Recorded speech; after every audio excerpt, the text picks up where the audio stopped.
Hello guys, मैं आनंद वर्मा आप सभी का स्वागत करता हूं आपके अपने YouTube channel before board exam में। दोस्तों आज हम बात करने वाले हैं क्लास 10 एनसीईआरटी मैथ का, और उसमें से आज हम बात करने वाले हैं 10वां नंबर चैप्टर मतलब सर्कल, जिसे वृत्त भी कहा जाता है, और उसके बारे में बात करेंगे। दोस्तों एक्सरसाइज 10.2 का क्वेश्चन नंबर 4 आपके सामने है, और यहाँ से हम इसका भी सोल्यूशन करने वाले हैं। प्रश्न आपके पीछे दोस्तों कि सिद्ध कीजिए कि किसी वृत्त के किसी व्यास के सिरों पर खींची गई स्पर्श रेखा समांतर होती है। तो चलिए सबसे पहले हम इसका फिगर बना लेते हैं। पहले बोला क्या है दोस्तों कि किसी भी वृत्त का, तो पहले वृत्त एक बना लेते हैं, और ये हमारा आपके बीच बन गया है वृत्त, और यहां से बोला गया है कि किसी वृत्त के किसी व्यास के सिरों पर खींची गई स्पर्श रेखा समांतर होती है। तो सबसे पहले हम इसका व्यास खींच लेते हैं, और दोस्तों आप जानते हैं कि ये हमारा रेडियस होता है, और व्यास जो होता है ये हमारा पूरा व्यास हो गया।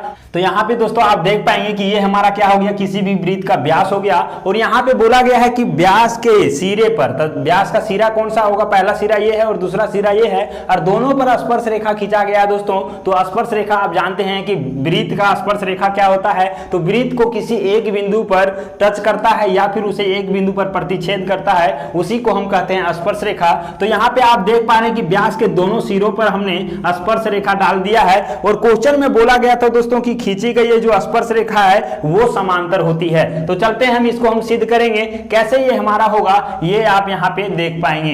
तो चलिए सबसे पहले हम क्या करते हैं, इसका नाम ले लेते हैं। ये हमारा AB है रेखा, और ये हमारा CD रेखा है, और यहाँ पे दोस्तों ये जो केंद्र है इसका नाम हम O ले लेते हैं, और इस प्रकार से हम यहाँ पे चलते हैं सॉल्यूशन की ओर।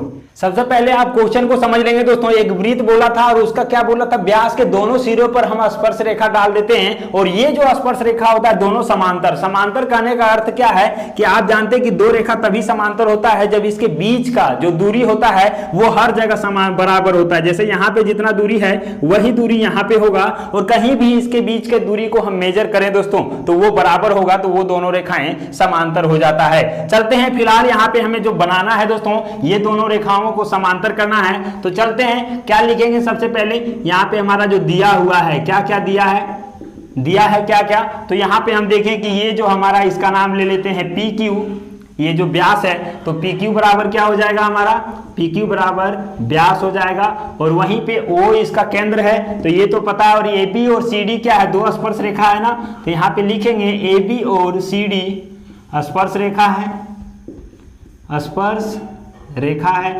यही हमको दिया हुआ था और कुछ नहीं दिया है। तो अब यहाँ पे हम चलते हैं दोस्तों कि हमको सिद्ध क्या करना है, सिद्ध करना है। क्या सिद्ध करना है दोस्तों कि AB और जो CD है वो दोनों पैरेलल लाइन होगा। मतलब क्या है, AB पैरेलल होना चाहिए CD का, यही सिद्ध करना है ना। तो चलते हैं हम कैसे इसको सिद्ध करेंगे। यहाँ पे आप देखिए इसका प्रमाण यहाँ पे हम लेकर के चलते हैं, कैसे हम इसको सिद्ध करेंगे। आपको पता है दोस्तों, जब हम प्रमेय 10.1 पढ़ा रहे थे उस समय हम आपको बताए थे कि किसी भी वृत्त है और उसका एक स्पर्श रेखा यहाँ पे है दोस्तों, ये स्पर्श रेखा गुजरता है, तो यहाँ पे जहाँ स्पर्श कर रहा है इसको हम स्पर्श बिंदु कहते हैं, और ये जो स्पर्श बिंदु होता है ये केंद्र पर क्या होता था, लंब होता था, है ना, मतलब यहाँ पे 90 डिग्री का बनता था। तो वही चीज यहाँ पे भी होने वाला है। ये आप देख रहे हैं ये हमारा स्पर्श रेखा है, और ये भी हमारा स्पर्श रेखा है, और साथ ही आप देख पा रहे हैं दोस्तों ये हमारा केंद्र है, और ये जो केंद्र से इधर होगा ये हमारा रेडियस होगा, और फिर इस केंद्र से इधर जो होगा ये भी हमारा रेडियस होगा, मतलब त्रिज्या होगा। और ये जब स्पर्श रेखा पर ये त्रिज्या पड़ता है तो यहाँ पे लंब हो जाता है, और वही चीज यहाँ भी हो रहा है। ये हमारा स्पर्श रेखा है, यहाँ से त्रिज्या इस पर पड़ रहा है दोस्तों, तो ये भी हमारा लंब हो जाएगा। और कहां से होगा ये, तो प्रमेय 10.1 में हमने बता दिया है। यदि आप वो वीडियो नहीं देखे हैं तो जा करके प्लेलिस्ट में जरूर देख लीजिएगा, वहां पे हमने डिटेल बताया है। तो चलते हैं प्रमाण में हम क्या करेंगे दोस्तों, चूंकि लिखेंगे यहाँ पे क्या कि ये जो हमारा AP वो होगा वो हमारा 90 डिग्री का है, तो लिखेंगे कौन, AP वो, और यहाँ पे क्या होगा BP वो भी होगा, और B या फिर बराबर लिख देते हैं, बराबर कौन BPO बराबर 90 डिग्री है। और दूसरा वहीं पे क्या लिखेंगे दोस्तों, ये हमारा CQO हो जाएगा, दूसरा होगा हमारा CQO बराबर क्या होगा, ये हमारा DQO है ना, कौन DQO वो दोनों क्या हो जाएगा 90 डिग्री होगा। और इस तरह से हमने देख लिया कि यहाँ पे दोनों 90 डिग्री और ये भी हमारा 90 डिग्री हो जाता है।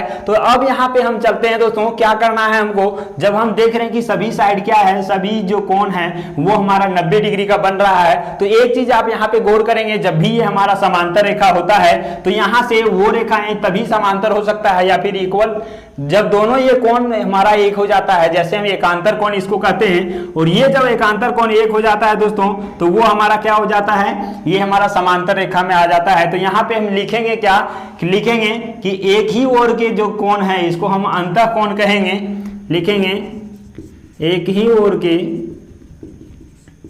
अंतः कोण, अंतः कोणों का योग, कोणों का योग हमारा जब 180 डिग्री हो जाता है तो क्या होगा, 180 डिग्री होता है तो वह समांतर रेखा होती है, समांतर रेखा होती है। ये कंडीशन हम यहाँ पे देख लेंगे दोस्तों कि एक ही ओर के अंतः कोणों का योग 180 डिग्री होता है तो वह समांतर रेखा होती है। देखते हैं कैसे, यहाँ पे आप देख पाएंगे ये दोनों ये रेखाएं हैं और इसके बीच का एक ही ओर के अंतः कोण, देखिए अंतः मतलब अंदर का कोण जो होगा, ये कोण और ये कोण, यहाँ पे क्या होगा, दोनों को जोड़ने के बाद 180 आ रहा है क्या, देखिए तो APO लिखेंगे यहाँ पे, एंगल APO प्लस क्या लिखेंगे यहाँ पे CQO एंगल, ये हमारा CQO, और दोनों को जोड़ेंगे दोस्तों तो यहाँ पे आप देखिए ये भी हमारा 90 डिग्री दिया है और ये भी हमारा 90 डिग्री दिया है, तो दोनों को जोड़ने के बाद हमारा 180 आ जा रहा है ना। और फिर यहाँ पे नीचे वाला भी देखेंगे तो ये हमारा क्या होगा, BPO लेंगे, इसी तरह से क्या होगा यहाँ पे एंगल BPO, और फिर क्या होगा प्लस करेंगे ये हमारा DQO, और दोनों को यदि हम जोड़ेंगे यहाँ पे DQO बराबर क्या हो जाने वाला है, आप यहाँ पे देखिए इसका मान 90 डिग्री है और ये भी हमारा 90 डिग्री है, और दोनों इस तरह से हमारा 180 डिग्री हो गया। मतलब क्या है कि एक जो है एक साइड का एंगल जिसको अंतः कोण कहते हैं, ये दोनों बराबर हो गया। और इसी तरह से दोस्तों यदि हमारा बराबर हो जाता है, जैसे आप थ्योरम में भी देखेंगे कि ये हमारा एक साइड का 180 डिग्री होता है, इसको भी जोड़ेंगे तो 180 डिग्री होता है। और वही चीज क्या होता है दूसरा, यहाँ पे भी आप देखेंगे कि ये हमारा क्या होता है, एक प्रतिच्छेदी रेखा है, और यहाँ से एकांतर कोण जो होता है ये भी हमारा क्या होता है, बराबर होता है। और यहाँ से भी आप ये देखेंगे एकांतर कोण है ये भी बराबर होता है, तो उसको भी हम चेक कर लेते हैं। ये हमारा 90 है और इसका एकांतर कोण ये होगा, तो आप देख पा रहे दोनों बराबर है। और यहाँ भी ये हमारा 90 है और ये भी हमारा 90 है, तो इसका एकांतर ये होगा, तो वो भी हमारा बराबर है। तो यहाँ पे हम लिख देंगे दोस्तों, इसीलिए क्या होगा, AB पैरेलल हो जाएगा किसका, CD का, और यही हमको क्या करना था, प्रूव करना था। तो ये हमारा आंसर आ चुका है, तो यहाँ पे हम लिख देंगे हैंस प्रूव्ड, क्योंकि ये हमारा क्या हो गया, पैरेलल लाइन हो गया। तो यहाँ से हमने AB को CD के पैरेलल कर दिया है। तो ये आपका रहा सॉल्यूशन, जो आप कम समय में और अच्छे तरीके से इसका सॉल्यूशन कर पाएंगे, सिद्ध कर पाएंगे। तो दोस्तों ये वीडियो आपको कैसा लगा कमेंट में जरूर बताइएगा। अच्छा लगा हो तो वीडियो को लाइक करके चैनल को सब्सक्राइब कर लीजिएगा और अपने दोस्तों के साथ शेयर भी कर दीजिएगा। हम आपसे लेते हैं विदा और मिलते हैं अगले वीडियो में। तब तक के लिए bye, take care and love you all.